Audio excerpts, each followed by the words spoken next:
our day two here in Hong Kong, and today it's a shoot day, of course. Lagi naman kami nagpapashoot. So, it's our anniversary, so magpapashoot kami. And we hired a photographer we got from Facebook. Her name is... His name is... Tin Watermelon. So, we're now heading to the Peninsula kasi dun yung meet-up location namin. And, ayun, mag-shoot lang kami today. Then, mamaya, after ng shoot, tsaka lang namin explore yung area. So, like, super lalapit lang, actually. Ito na yung the Peninsula building. Then, andun na yung Hong Kong Cultural Center. So, sa TST, medyo magkakalapit lang talaga siya.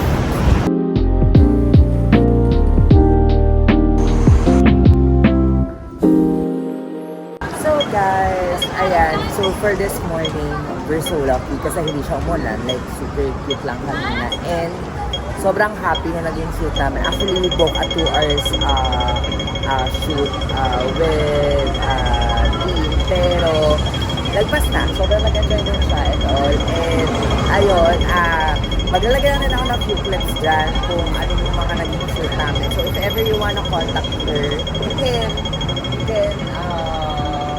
book sa page niya. That's Tin Watermelon. So, yun lang. We're just gonna go to a place where we can eat kasi I really want some pork. So, kain lang kami and I think hindi ko sure kung ano yung magiging ganap na yung day na to. Pero, let's see kung ano tayo mapunta. Let's go!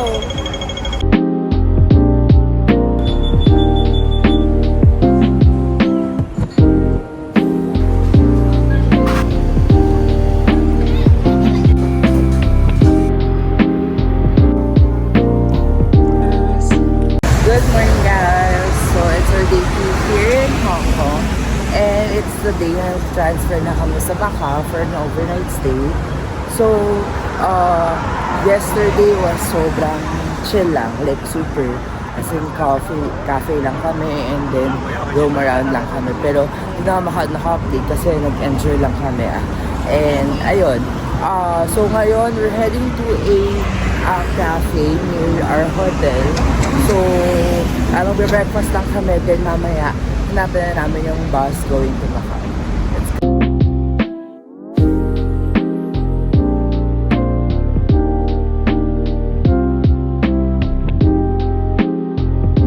So guys, we're now here sa ayun yung hotel namin, yung Metro Park. And then dito sa may area dito, andito na yung parang tour services for the bus services pala for going to Macau. Actually, parang may mga nabasa ko mas mura dito na parang 60 plus lang. This one is 180 HKD per person. So, yun, going to Grand Lisboa. Tapos may schedule siya. So, let's find the bus na. Let's go. So guys, here's the bus and it's different from yung galing sa airport. So, nasa ilalim yung luggages namin. Tapos, ayan, ang nice dito, meron siyang dito, merong screen. So, may mga games dito, ganyan. Very, pag sa airline. So, may game, media, pwede mag-charge. Tapos, ayan, may mga games dyan. May 2048, ayan. Tapos ito, parang, siya, Clumsy Bird, ayan. Nice din naman. May movies din yata, pero feeling ko Chinese. So, ayan. Ayan. So, yun. Let's go! So, guys, ngayon medyo mainit dito. So, tanggalan mo na ako ng salamin. And, ayan. Medyo malayo din siya. Actually, hindi ko sure kung paano nakakaya ng mga nagbabalikan lang to Macau. Kasi like super pagod ka. Kasi parang 2 hours na higit din yung total. Siguro kasi yung sa atin humama lang din dahil sa papunta pang hotel. So, pero pag mag-stop ka mismo sa tourist destination, parang 1 hour mahigit lang talaga. So, almost 2 hours kasi sa amin. Tapos, 10:50, kung ang 10:50 na hatikan namin, ng 10:50 bigla kumanda yung bus. So, yan lang. Medyo maging careful lang kayo kasi yung namin dito, yung nagmamaneho nung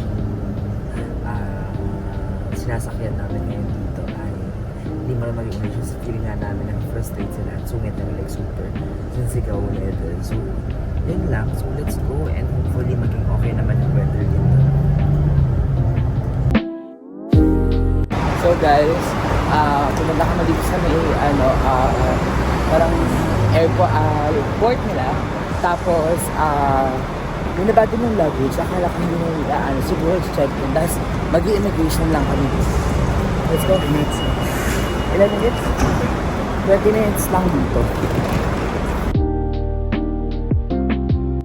So guys, second stop. Actually, medyo nakakaloka siya kasi ang daming stop. So, parang ito kami sa parang immigration naman ng Macau here. Pagdating namin, tapos binilin lang 20 minutes ulit yung waiting time. Tapos punta na kami ng immigration, tapos punta na doon sa mismong Macau something. Tapos sinabi lang niya kung ano yung pupuntahan namin area, which is let's go. So guys, we just arrived here at the Candy Lisboa. So yun, bilit lang ako.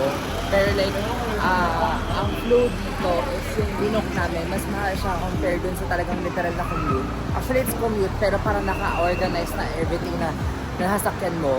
So, it's nice din if manggagaling kayo dun sa area namin. Kasi, like, tawid lang talaga, tapos yun na. So, medyo nakaka-pressure lang guys. Kasi every 20 minutes, pagbaba mo ng bus, yun yung tanning para makabalik ka sa bus.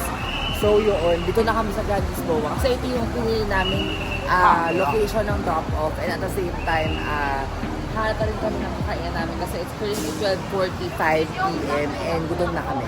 So let's go.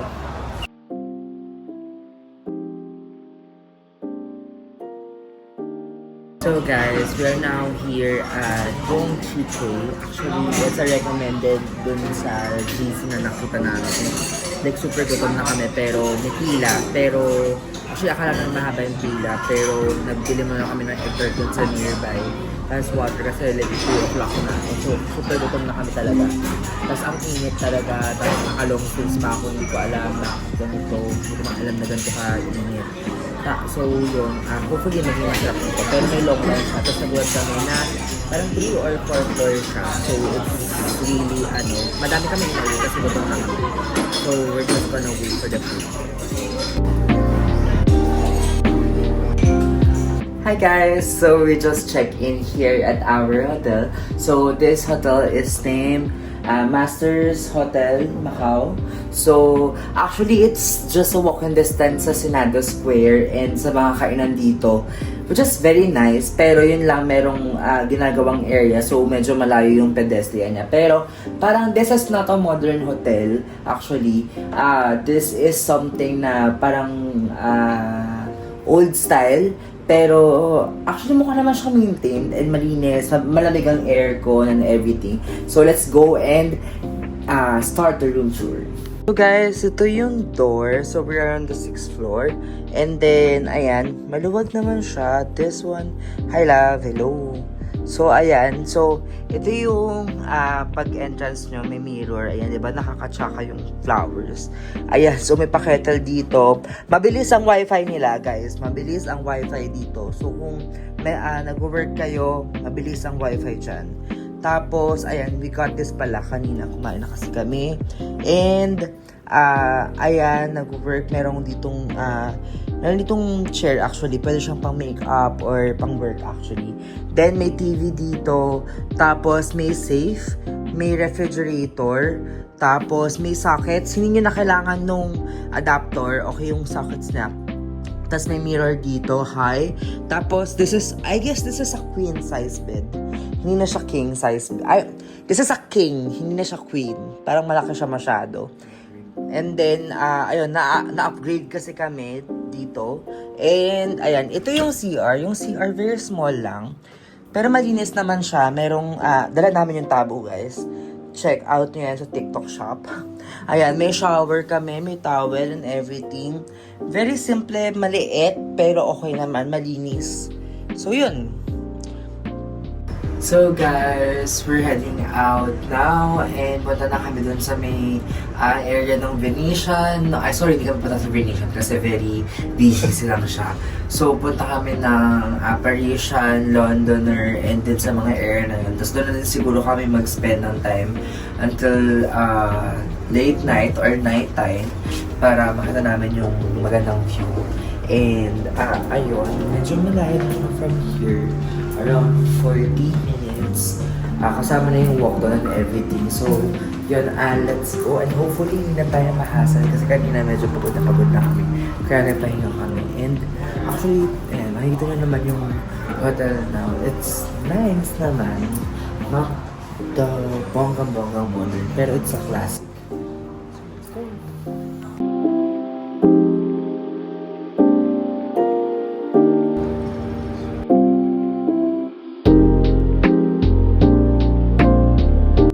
So guys, we're here na pala sa may area nung dun sa may Parisian, Londoner, ganyan.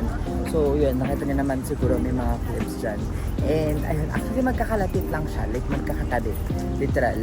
Like, andito yung, hindi ko sure kung nakikita niyo current, pero andito lang yung Parisian, tapos katabi niya is yung Venetian, tapos katapat niya yung Londoner. Tapos at the same time, andito na yung Studio City. So, as in one stop lang siya, tapos maganda siya, actually it's nice. Pero parang more on photo spot siya. Actually we tried na mag Venetian magstay ngayon. Kaso, nag times 3 yung presyo niya since holiday siya, tas weekend. So, ayan yung ayun yung Eiffel, and then yung Big Ben, and din yung Venetian. So, yun. Kasi tawid lang kami dun sa may Big Bell para sa photos.